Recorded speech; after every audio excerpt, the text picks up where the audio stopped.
Pessoal, vamos falar sobre a situação na Ucrânia e no Irã, tá? Hoje, dia 29 de janeiro, são 8 horas da manhã aqui no Rio, 1 hora da tarde lá em Kiev, no momento que eu gravo esse vídeo. E ontem, vários locais no Irã, pelo menos 7 cidades, 7 instalações diferentes, em cidades diferentes, foram atingidas de forma bastante violenta. Inclusive a fábrica dos drones Shahed 136, que são exportados para a Rússia e de lá usados para atacar cidades ucranianas, né? Isso é um dos motivos pelos quais essas coisas estão ligadas. Mas foi mais do que isso, tá? Teve até instalação subterrânea de fabricação de munição iraniana que foi destruída com um míssil penetrador. Isso causou terremoto de magnitude 5.3 na região lá, ou seja, foi realmente uma explosão enorme ali na região. Ninguém tem detalhe ainda sobre exatamente o que aconteceu. Você sabe, lá no Irã estavam havendo muitos protestos por conta da morte da Mahsa Amini, que foi aquela moça curda que foi morta pela polícia iraniana porque não estaria usando o hijab, ou estaria usando errado o hijab. A gente falou muito sobre isso aqui em vários vídeos, mas esse tipo de coisa que aconteceu ontem não parece ser coisa de civil, tá? Não parece ser manifestante quebrando coisa, é algo bem mais forte, bem mais coordenado, né? A versão que tem circulado por aí, e não tem confirmação de nada, é que teria sido um ataque feito por Israel a partir do Azerbaijão. O embaixador do Azerbaijão no Irã já está saindo de lá com a família em uma operação especial, porque a coisa pode esquentar ali, né? E como eu falei, foram usados, a maior parte dos ataques foi feita por drones, mas foram usados também mísseis nesse ataque, né? E além disso, tem relatos de que agentes do Mossad em Teherã visaram alvos pessoa física, mas de novo, nada disso é confirmado. Houve, há poucos dias atrás, 2 ataques terroristas de palestinos contra israelenses, e vocês sabem, os palestinos, aquelas facções terroristas que tem ali, são financiadas pelo governo do Irã. Então o governo de Israel prometeu uma retaliação, mas essa retaliação, olha, eu vou falar um negócio, isso realmente ajudou muito a Ucrânia, né? Na Ucrânia houve um grande ataque com HIMARS aqui numa estação de trem aqui em Ilovaisk, próximo a Donetsk, visando munição que estava sendo descarregada pelos russos ali. Em Vuhledar não teve nenhuma grande mudança, os russos continuam tentando alguma coisa, mas perderam completamente o ímpeto, já perderam todo o território que eles conquistaram. Em Bakhmut, os russos conseguiram conquistar Blahodatne, que é um vilarejo ali próximo a Soledar. É pequeno, tá? Não é um grande avanço que eles fizeram, mas é significativo por 2 aspectos. Primeiro, porque eles cruzaram o rio Bakhmutsk, que tem ali na região, então, ou seja, já estão do outro lado do rio. E segundo, porque interrompe mais uma via, mais uma estrada lá, né? Ainda assim, o ritmo na região de Bakhmut também está diminuindo, tá? Os russos não estão conseguindo mais manter o ímpeto que tinham antes. E na Rússia foi implementado o visto de saída de automóvel. Só pode sair com automóvel agora da Rússia se você tiver uma permissão do governo. Mais um passo em direção à mobilização que os russos pretendem fazer lá. Na verdade já estão fazendo, mas pretendem aumentar nos próximos dias, né? Vamos falar de todos esses assuntos e outros assuntos em detalhes. Essas notícias foram sugeridas por Nenenzinho, Eder Sena e várias outras pessoas. Obrigado aí ao pessoal que sugeriu a notícia. Obrigado a você que está assistindo o nosso vídeo. Se você gosta do nosso conteúdo, por favor, deixe o seu like e se inscreva aqui no canal, né? Pois bem, vamos falar primeiro do Irã, porque é o grande acontecimento. Até o pessoal lá na Ucrânia está falando do que houve lá no Irã, porque realmente é algo extraordinário. Bom, isso daqui é uma fábrica de munição que explodiu, foi a primeira informação que surgiu, essa grande explosão. E num primeiro momento, como teve algumas explosões, o pessoal conjecturou que poderia ser aqueles protestos que estavam havendo lá no Irã, né? Realmente houveram protestos enormes, estão acontecendo ainda protestos enormes, desde a morte da Mahsa Amini. A gente falou sobre isso há algum tempo atrás, né? Ela estava vestindo o hijab errado, e aí a polícia de costumes acabou matando a garota, e aí gerou uma revolta enorme. Enfim, ainda está acontecendo essas revoltas lá no Irã, em muitos lugares. Mas, então no primeiro momento, o pessoal até achou que fosse isso, que fossem rebeldes, né? Pessoas manifestando que fizeram esse tipo de ataque, mas depois que se viu a magnitude da coisa, não tem jeito, isso não é coisa de civil. E então esse daqui foi um que ficou muito visível, mas teve vários outros. Isso daqui, ó,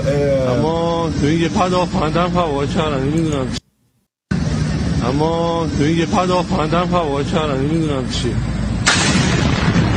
Na cidade de... Isso aqui é a fábrica do drone Shahed 136 na cidade de Isfahan, abaixo de Teherã, mais ao sul de Teherã. É o ataque mais longe que foi. Isso daqui os caras estavam gravando, porque já havia uma explosão, já houve... Aí eles gravaram e teve outra explosão. Logo em seguida, outro drone atingindo a instalação, né? Então isso aqui, Isfahan, isso daqui foi... não dá para saber exatamente onde é que foi, mas mais um local aqui atingido. Esse aqui é aquele primeiro que a gente viu, fábrica de munição também. E isso daqui é o barulho em Teherã. Vamos ouvir.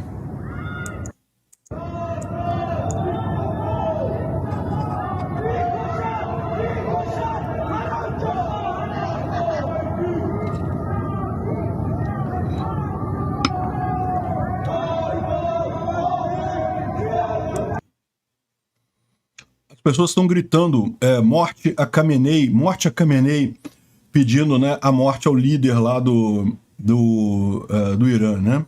O pessoal está comentando aqui que o Biden disse lá no início de novembro, já tem um tempo isso, não se preocupem, nós vamos libertar o Irã. E eles vão se libertar sozinhos em muito pouco tempo, né? E daí teve 2 ataques terroristas em Israel, a gente vai falar sobre isso.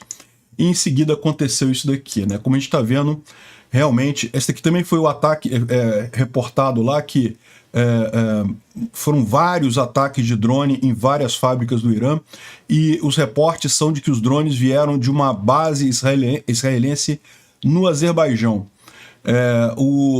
Sem dúvida alguma, isso vai escalar, né? A Rússia vai ter que entrar do lado do Irã nessa guerra contra Israel. Ou seja, repara como é que está armando a coisa, né? E isso que eu falo que é o grande problema do Lula estar no poder aqui no Brasil. Porque, embora o Bolsonaro também tenha negado armas para a Ucrânia, é verdade, né? Negou. E teve um pessoal falando assim, mas o Bolsonaro foi lá beijar o pé do Putin. Olha só, o Bolsonaro foi lá na Rússia antes da guerra. Ele não tinha como saber que era guerra. Depois da guerra, ele não fez mais nada. Eu concordo. Critiquei muito o Bolsonaro pela ação dele. Não devia ter feito isso. Mas, enfim, o problema é esse. Bolsonaro, bem ou mal, se alinhava com Israel, com os Estados Unidos. Ele não quis mandar arma para a Ucrânia? Ok, não quis, mas se alinhava do lado certo. Lula se alinha com o Irã, com Rússia, com Cuba, com Venezuela, estourando essa grande guerra que está aparecendo, né, gente? Do jeito que essa coisa está escalando, vai acabar acontecendo. A gente vai estar do lado errado da história. Aqui é Isfahan, que foi a fábrica dos drones Shahed. Aqui então isso aqui também é Isfahan. Eles estão mostrando aqui a destruição na fábrica dos drones, né? E isso, lógico, vai beneficiar muito a Ucrânia, né, nessa história toda. Esse outro incêndio aqui parece que é... Vamos ver esse outro aqui. Parece que é em Azarchar, é uma refinaria, né, de Azarchar. Essa aqui é uma base de munição, isso daqui que tinham falado, pelo menos é o que estavam reportando em outra coisa, né? Explosões também foram relacionadas às bases aéreas de Hamendan e Karaj, no Irã, ou seja, muito distantes uma da outra. Isso daqui é... também prédios do governo foram atingidos, prédios do governo iraniano foram atingidos também. Essa imagem aqui não dá para saber se isso daqui é um drone passando ou se é um avião perseguindo um drone, o que é isso daqui, não dá para saber, mas segundo eles estão dizendo aqui, é em Teherã, né? Esses foram os 7 locais atingidos, na verdade tem 6 locais aqui atingidos, provavelmente algum lugar foi atingido mais de uma vez, né? Então aqui Isfahan é a base da fabricação dos drones iranianos aqui, Teherã foi atingida também, aqui as refinarias mais ao norte, enfim, foi um ataque simultâneo em vários lugares, né? Aqui foi um bunker, um míssil Bunker Buster, é aquele míssil de penetração, que ele tem uma carga que na verdade não é a carga principal, quando ele atinge o topo do bunker, né, ele tem uma carga só para destruir o topo do bunker, e daí ele afunda dentro da terra. Isso aqui é feito para atingir instalações subterrâneas, né? E parece que isso daqui era uma fábrica subterrânea de armas no Irã.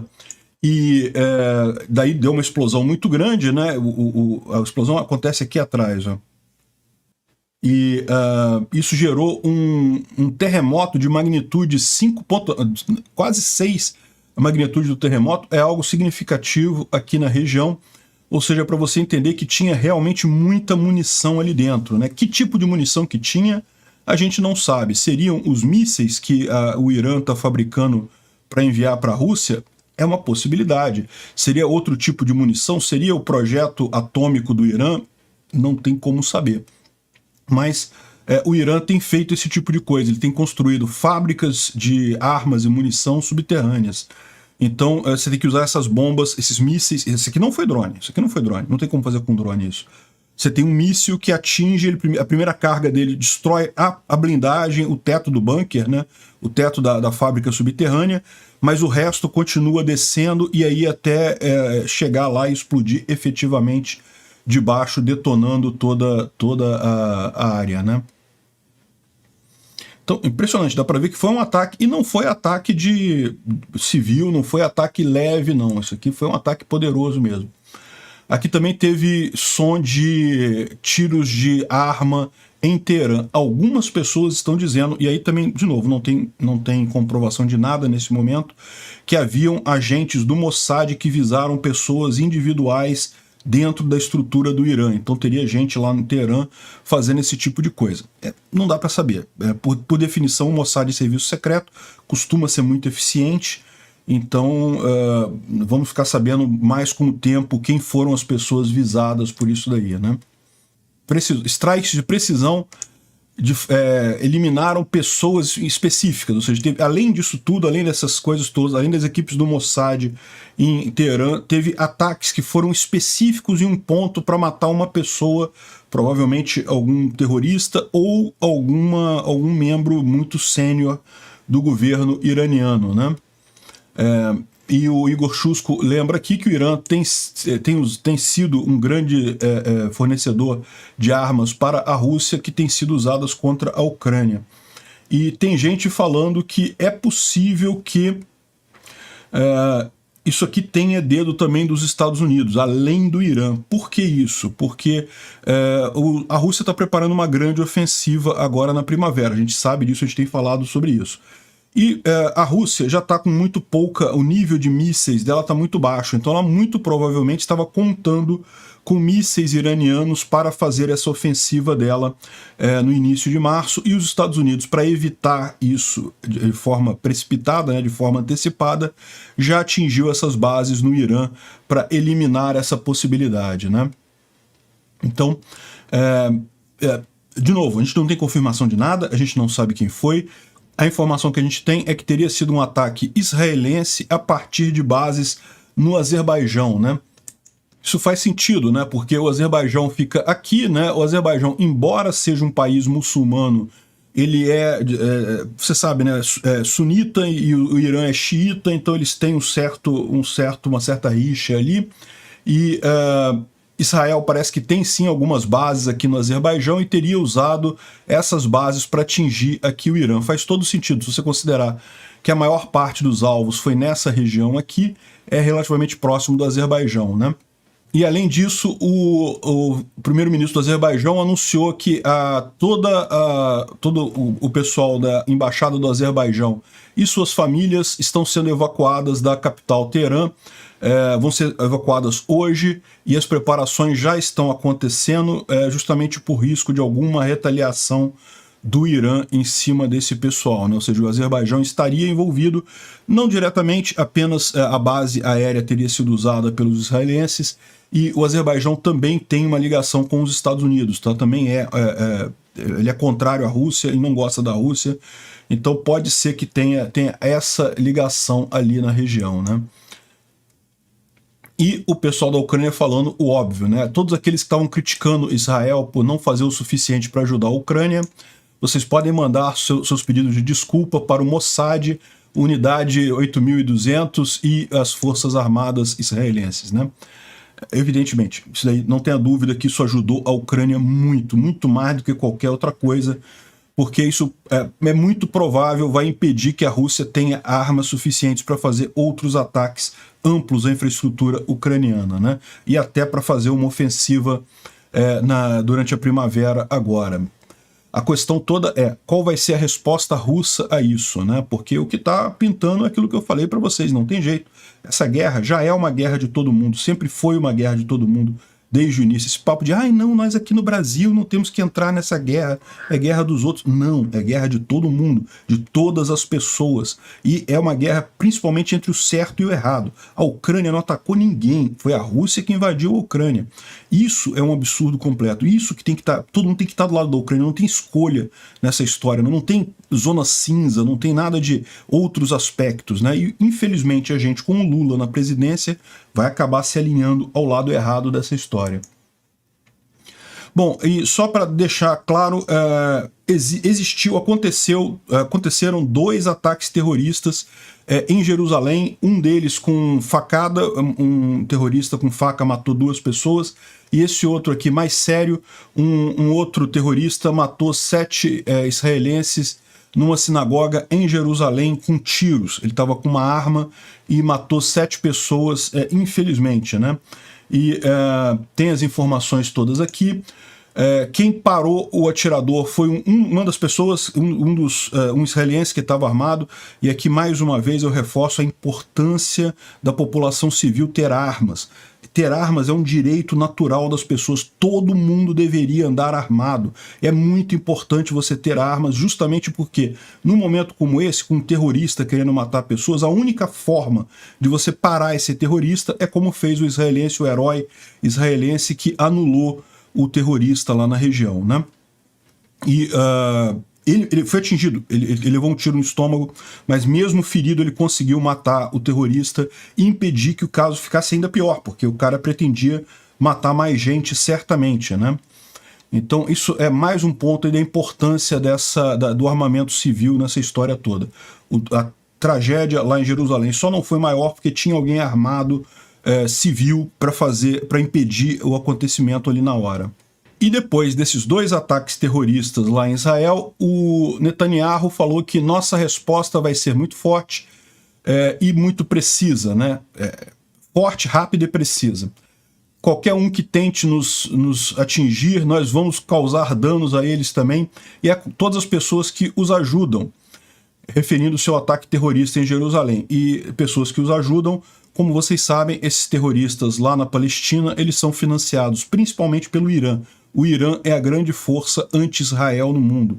Até a Arábia Saudita, que já foi também muito anti-Israel, Jordânia e coisa e tal, com o passar do tempo, as relações diplomáticas foram aumentando, então não chegam a ser amigos, mas a animosidade com Israel já diminuiu bastante entre os muçulmanos sunitas ali na região mais próxima a Israel.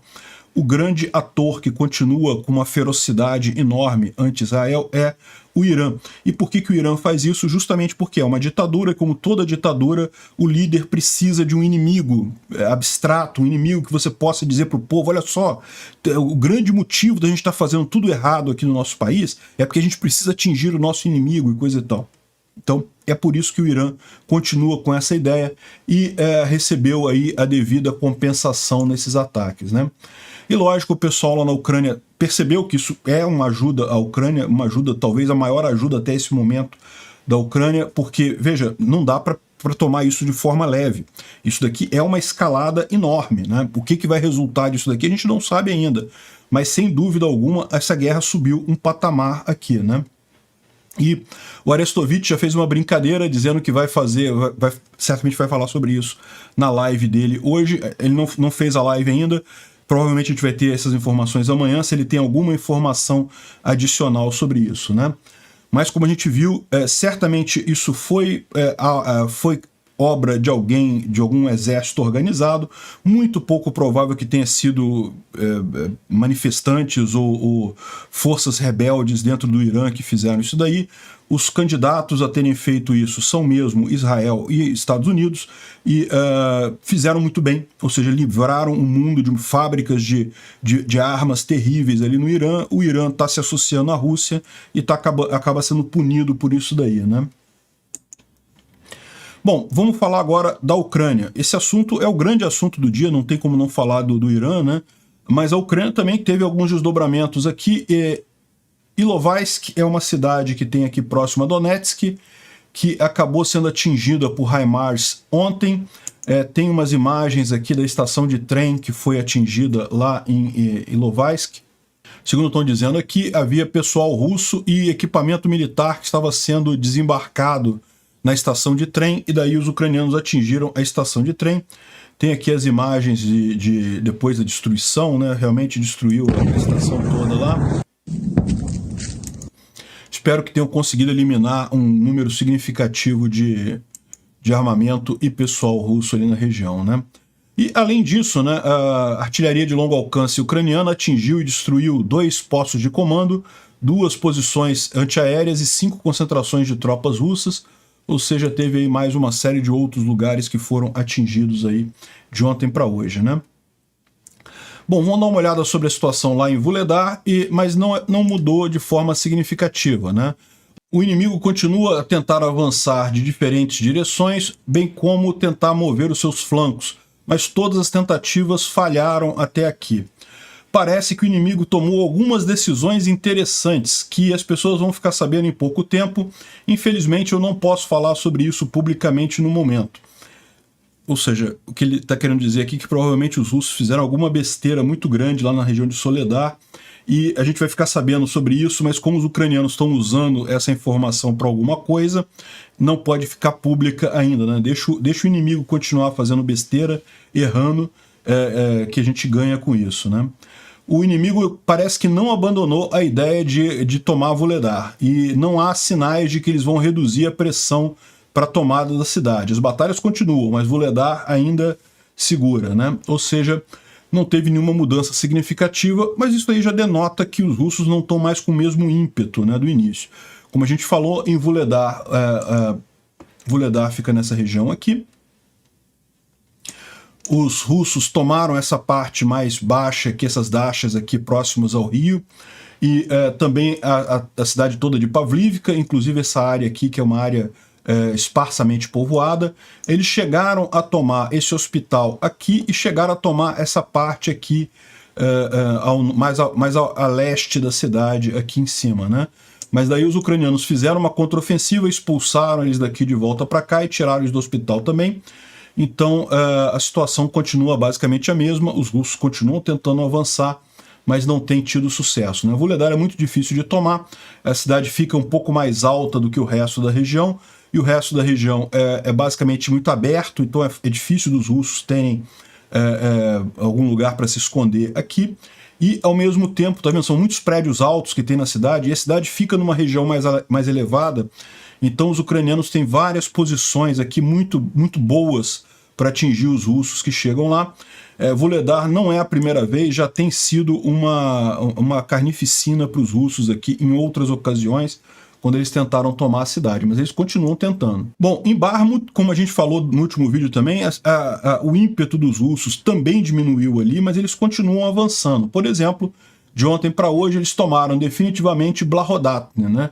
Blahodatne, olha só, Soledar está aqui, Soledar os russos já tinham tomado, tomaram já a estação Sil aqui, coisa e tal, mas como a gente falou, o rio estava sendo um divisor aqui nessa região, né? Ou seja, os ucranianos estavam conseguindo segurar os russos justamente por conta do rio. E a informação que a gente tem é que eles tomaram Blahodatne. Blahodatne fica para cá do rio.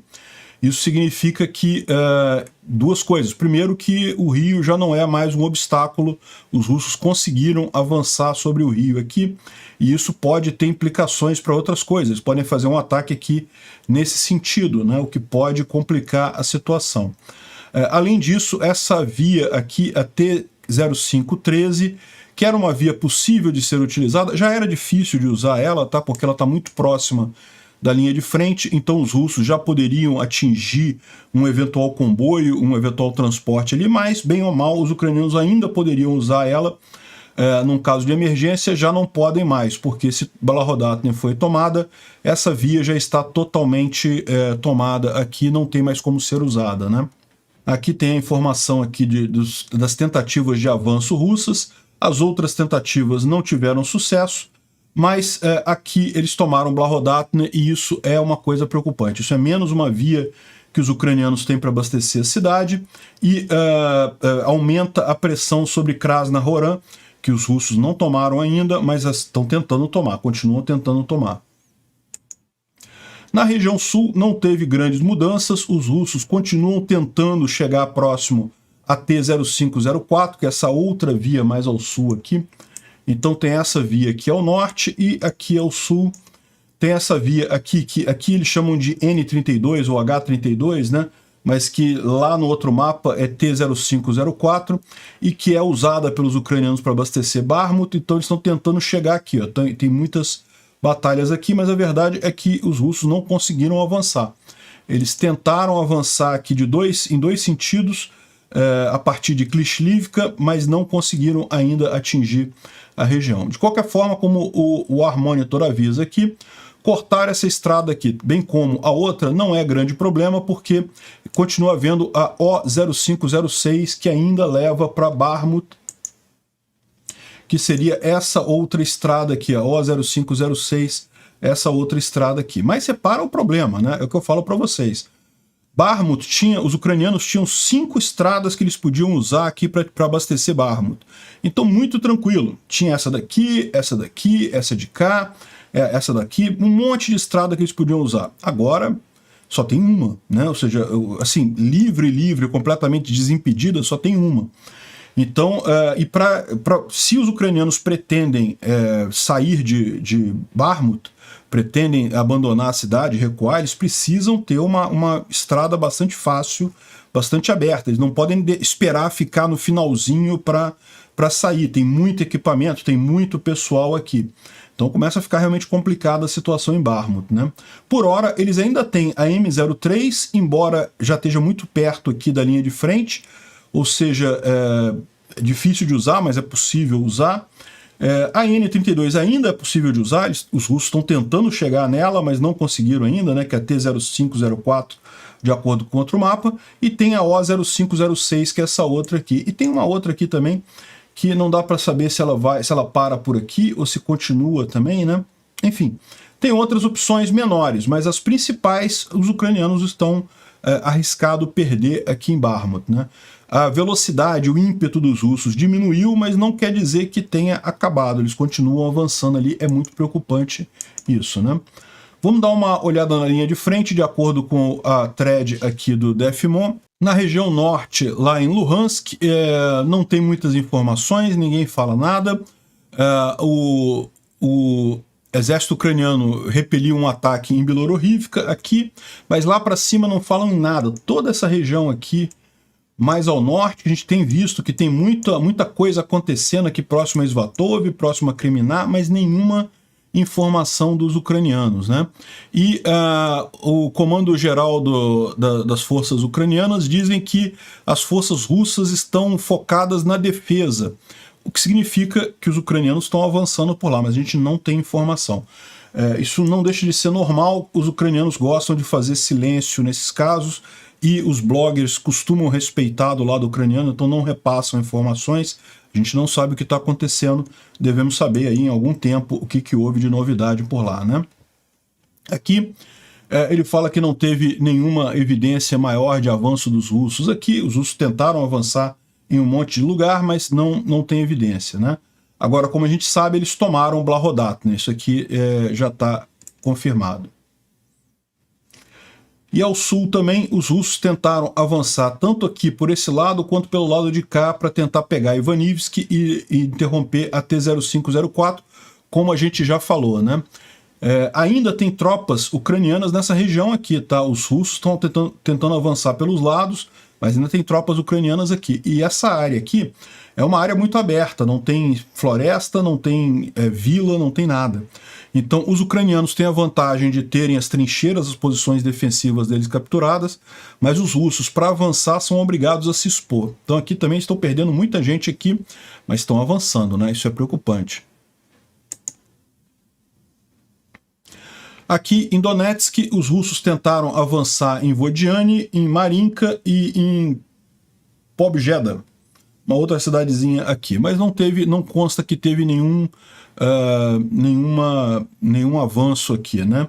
Em Marinka, ele avisa aqui que tá mais ou menos metade da cidade para os ucranianos, metade para os russos. Isso já está nessa situação há muito tempo, embora os russos digam que já estão controlando 85% da cidade. Aqui em Vuhledar, ele fala aquilo que a gente já explicou, né, que o exército ucraniano repeliu os ataques na região de Vuhledar, e Prestivka, essa outra cidade aqui, um pouco mais a oeste, ou seja, os russos estão abrindo uma outra frente aqui para talvez tentar atacar Vuhledar do lado de cá.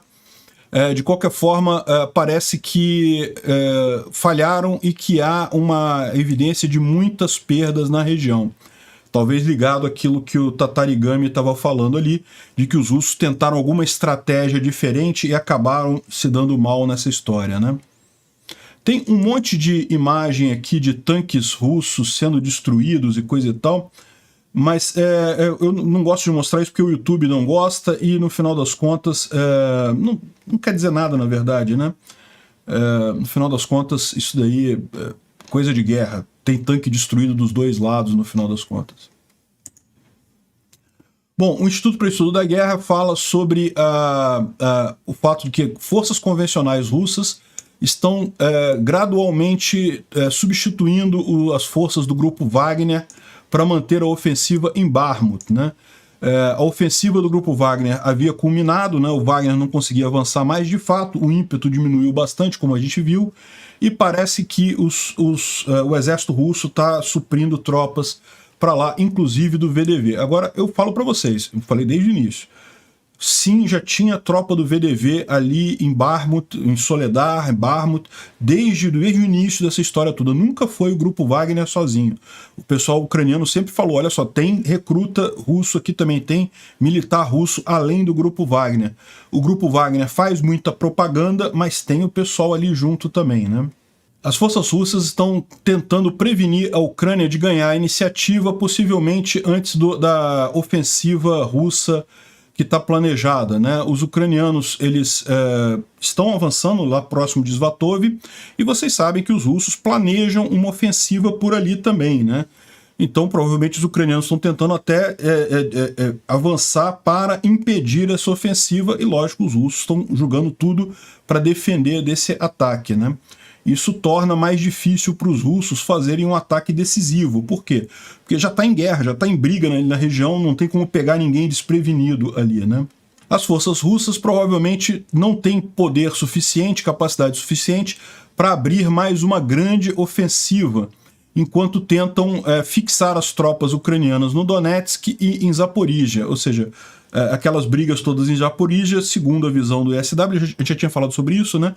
São, na verdade, para fixar, ou seja, para segurar as forças ucranianas ali no sul, impedir que elas ajudem lá em Luhansk, onde é a principal luta, segundo a visão deles aqui, né? E eu concordo com isso, Luhansk é muito mais importante, a gente fica vendo isso daqui, mas embora tenha muita briga por aqui, no final das contas, se os ucranianos tomarem Starobilsk aqui, conseguirem avançar nessa região, eles matam completamente a logística russa aqui em Luhansk, e isso vai ser um resultado excelente para os ucranianos, péssimo para os russos, porque toda essa briga aqui em Bakhmut e coisa e tal se torna sem sentido se os ucranianos chegarem próximos a Luhansk aqui, né? Eles simplesmente não vão ter como manter essa frente toda aqui. E aqui no sul também, a gente sabe que os ucranianos têm um planejamento para uma ofensiva aqui no sul. A questão é se tem capacidade suficiente. Eu acho que essa ofensiva aqui vai ficar mais para frente. Bom, segundo o general SVR, nesse sábado, dia 28, o Putin foi informado das perdas de pessoal do exército russo, que seriam 126.567 pessoas. Perda de pessoal significa não apenas pessoas mortas, mas também feridos graves, que não tem como voltar a combater, né? Então são as pessoas que não podem mais ser contadas na guerra. E, além disso, isso é só do exército russo, tá? Além disso, seriam 44 mil mortos do Wagner, né? Na verdade, aqui ele fala dos PMCs, ou seja, seriam de todos os exércitos privados. Então, Wagner, Russich e vários outros exércitos privados lá. E também a Guarda Nacional Russa teria perdido 6.284 pessoas. ou seja, muitas perdas mesmo de pessoal lá no exército russo. A gente tem acompanhado aqueles números divulgados pelo exército ucraniano e realmente tem havido muitas mortes russas nesses últimos dias devido às ofensivas em Bakhmut e Vuhledar, né? Bom, e com isso cresce a pressão pela mobilização na Rússia. A gente sabe que já está havendo mobilização, tá, gente? Já está tendo mobilização, mas aquela mobilização escondida, que os caras chamam o pessoal sem ser abertamente, né? Sem abrir essa mobilização. E mais um sinal da preparação para uma nova onda de mobilização na Rússia foi a introdução de visos de saída para veículos. Então, se você está num carro e quer sair da Rússia, e tem várias fronteiras que você pode fazer isso, pode sair pela Geórgia, pode sair pela Finlândia, pode sair para um monte de lugar. Agora, para você sair com um carro da Rússia, você tem que ter um visto especial para sair com o carro. Na verdade, não agora. A lei vai ser efetiva a partir do dia 1º de março, então ainda tem um mês antes disso, né? E, como o Chris O lembra aqui, esse tipo de coisa era comum na época soviética, né? O Muro de Berlim, vocês lembram, foi apenas um dos muitos muros e postos de controle e fronteiras que foram construídos pelos países socialistas ali, né, na época da Guerra Fria, para impedir que as pessoas fugissem desse país em direção aos países capitalistas, né? Então, o Muro de Berlim foi apenas um deles. Tinha em várias fronteiras, tinha isso. E para sair de lá, você tinha que ter um visto especial e não podia sair sem isso, né? E agora vai mais um passo da Rússia em direção a voltar a ser a União Soviética na pior condição possível, do pior jeito possível, né? Porque tentaram pegar o lado positivo da União Soviética, que era a grande extensão territorial e a grande influência no mundo. Ao contrário, não conseguiram isso e estão pegando toda a parte ruim da União Soviética, que era a repressão absurda ao seu povo, a economia totalmente quebrada e esse tipo de coisa, né? Bom, essa manchete aqui é curiosa, porque ela fala sobre como o Grupo Wagner recruta detentos africanos para combater na Ucrânia. E a impressão que dá é que eles estão indo na África pegar detentos lá para combater na Ucrânia, e não é isso. Eles estão fazendo isso com detentos africanos que foram presos lá na Rússia. Então a pessoa, um africano, estava lá na Rússia, cometeu algum crime, foi preso lá na Rússia, e daí eles estão usando esses detentos. Mas nem é um número tão grande assim, né? Parece que 2 já morreram e teve outros vários mobilizados como soldados, mas o número é muito pequeno no final das contas. O Grupo Wagner está fazendo isso com todos os prisioneiros de lá. E não está conseguindo mais fazer tanto quanto fazia originalmente, porque com a taxa de sobrevivência de 2% que a gente viu, né? Aí eles explicam aqui que o negócio é que o que é oferecido é justamente, se você lutar por 6 meses, você estará livre, coisa e tal. É a oferta que o Grupo Wagner está fazendo, mas depois que o pessoal viu a taxa de morte de 98% dos combatentes que iam para a linha de frente, ninguém quer ir mais, né? E não é só esse problema, porque a questão toda é que esses prisioneiros que vão para a guerra são tratados como sub-humanos, no final das contas, e são usados como bucha de canhão, operações muito mais arriscadas que os soldados tradicionais, mas não é só isso. Os próprios soldados tradicionais não confiam nos prisioneiros, então tendem a qualquer dúvida matar os prisioneiros. Existem inúmeros casos de soldados, de prisioneiros russos que foram para a linha de frente e foram mortos pelos próprios soldados russos, né? Enfim, além disso tem um outro problema também. Eu esqueci de botar a página aqui, mas eu falo para vocês, muitos prisioneiros têm problemas de saúde, tem tuberculose, tem AIDS, tem um monte de coisa. E aí o que acontece? Os hospitais de Luhansk, da parte ocupada, né, de Luhansk, estão se recusando a tratar esses prisioneiros quando eles são feridos, porque justamente é muito mais arriscado você tratar pessoas com doenças sérias assim.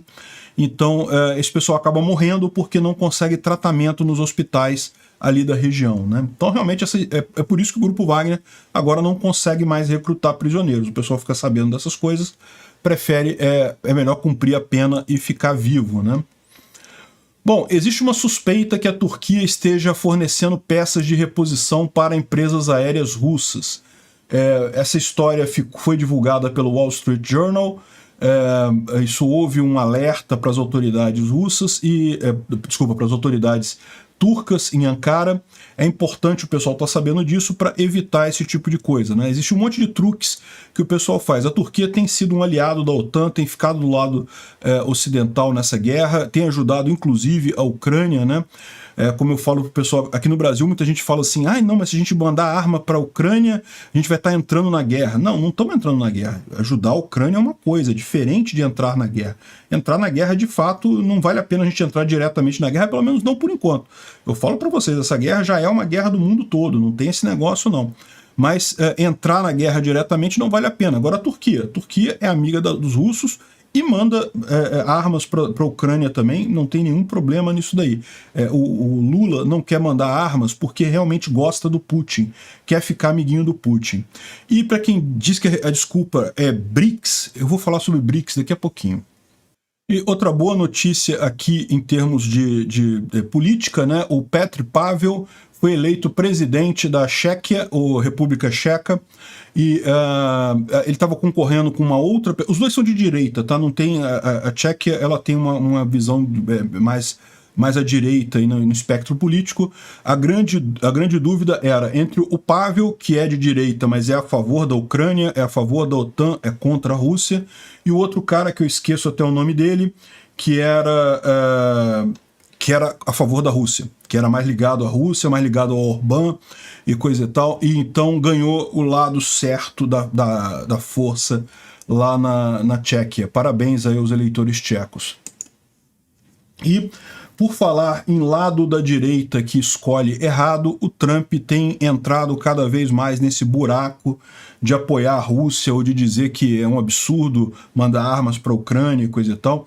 Eu entendo que ele quer marcar uma posição diferente do Biden nessa história, mas isso é uma roubada, é o que eu aviso pro pessoal. Além de todo o dilema ético, né, não tem defesa da Rússia nessa guerra, não existe nenhum motivo para alguém defender a Rússia. Eticamente é insustentável qualquer defesa da Rússia. Mas, além disso, tem um ponto de vista estratégico, tá mais do que claro. O pessoal da direita que abraça a Rússia vai morrer abraçado com a Rússia. E não tem jeito, não tem justificativa ética para isso. Infelizmente o Trump está caminhando nesse caminho, está indo nesse caminho. Eu já falei em outros vídeos que eu acho que o DeSantis é uma opção muito melhor do que o Trump lá para 2024 nos Estados Unidos, e quem sabe o DeSantis não faz a coisa certa e se alinha com a Ucrânia. Seria ótimo para ele diferenciar do Trump e afundar o Trump completamente de uma vez, né? E aqui no Brasil também, o pessoal da direita aí que está se abraçando com a Rússia vai morrer afogado com ela. Bom, uma coisa que tem acontecido na própria Rússia, tá? Ataques contra carros com a suástica Z, né? Então, os próprios russos têm feito isso. Carro com a suástica, né, com Z, o pessoal vai lá e taca fogo, né? Aqui teve esse outro caso aqui também. Esse aqui foi em Moscou, esse aqui foi em Tver. Mas tem acontecido em vários lugares da Rússia esse tipo de coisa, né? Ninguém tem dúvida que Z é uma suástica agora, não tem outra forma de definir isso, né? Bom, uma outra observação aqui, eu acho curioso isso, né? Porque eu fico lendo, eu passei a seguir um monte de gente em ucraniano no Twitter e em russo também, para poder ter informações para trazer para vocês aqui, né? E de vez em quando a gente pega isso daqui, esse cara fala normalmente de guerra, da situação da guerra, ele é um combatente, ele está na linha de frente, e ele explica aqui que ele é a língua russa. Olha só, na minha vida privada eu sou basicamente falante russo, mas eu acredito que nas esferas públicas da sociedade ucraniana a linguagem russa deve ser mesmo retirada. Isso aqui é aquela polêmica que a gente estava falando ontem, de uma grande universidade lá na Ucrânia que proibiu o russo, falou que só se fala ucraniano agora. E em muitas cidades na Ucrânia, né, sempre foi normal falar russo na Ucrânia, nunca teve problema, mas com esses ataques russos todos, o pessoal está associando a linguagem russa ao invasor e está cada vez sendo visto como má educação você falar russo. Eu falei para vocês a minha opinião sobre isso, eu acho que é um esforço inútil, eu acho que isso prejudica as pessoas mais pobres, menos escolarizadas, porque para elas é muito mais difícil elas aprenderem uma nova linguagem, então isso pode ser algo excludente na sociedade, mas eu entendo a necessidade que o povo ucraniano tem de falar esse tipo de coisa, né?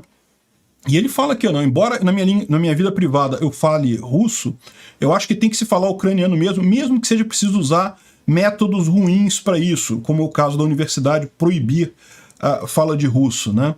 E aí veio o pessoal discutindo aqui, fica um monte de gente argumentando. É o que eu falo, tá uma grande discussão sobre isso lá na Ucrânia, se é a coisa correta ou não falar em banir a língua russa. Eu não tenho dúvida nenhuma que a língua russa vai diminuir muito na Ucrânia ao final dessa guerra, né? E, bom, o Tendar trouxe uma coisa aqui que eu acho que é muito curiosa, né? O pessoal fala do BRICS, não, porque o BRICS é o futuro, que o Brasil tem que alinhar com o BRICS. Eu já falei que é roubada, né? Primeiro porque o BRICS não é nada, não tem nada no BRICS. Se você olhar o que é o acordo do BRICS, é um grupo de estudos para cooperações bilaterais. Então não tem nada no BRICS, na verdade. Mas o pessoal aqui no Brasil, muita gente fala, não, a gente está no BRICS, a gente tem que ficar do lado da Rússia, não sei o que lá, por causa do BRICS. O BRICS não tem nada, não tem nenhuma cláusula de apoio mútuo, apoio financeiro, coisa tal. O BRICS é um grupo de estudo, é um balão de vento que não tem nada. E mesmo que tivesse, o que ele fala aqui, olha só, o mundo pode ser BRICS, não sei o que lá, que vai ser o contrário do Ocidente. E aí ele fala aqui, ó, Índia espera mais brigas com tropas chinesas nos Himalaias. O BRICS não tem futuro. Os dois maiores membros do BRICS, que é a Índia e a China, eles estão em guerra um com o outro, eles brigam o tempo todo, nunca que vai sair nada de relevante do BRICS. O BRICS é só uma palavra de propaganda, não serve para bolota nenhuma. O Brasil devia sair desse troço o mais rápido possível. Obrigado por assistir o vídeo até o final. Além de curtir, compartilhar e se inscrever no canal, considere se tornar patrocinador com valores a partir de R$ 1,99. Clique no botão Seja Membro abaixo para saber as condições e vantagens de patrocinar o canal. Mais informações sobre o nosso projeto, visite nossos sites indicados na tela.